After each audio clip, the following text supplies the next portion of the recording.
داداش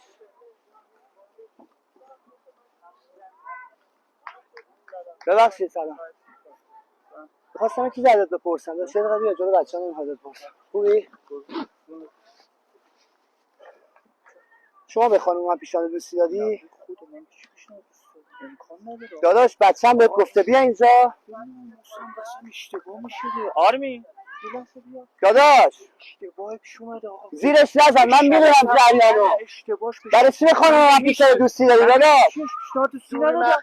نوری مخفی چه جمعش کن بابا. ببین اشتباه داداش گلم اشتباه دارم. مربی تو اینجا سب کن بابا. این اینستاگرام چیه بابا؟ بیا اینجا.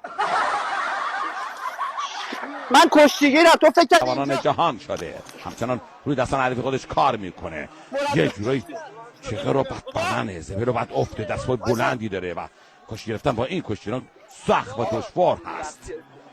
بدن زهرداری داره و اصلا میگن بدنه. دورت بگرم. یه دست تکون بده. میگم اینو اینستاگرام دیدم. دست تکون بده. یه دست تکون بده.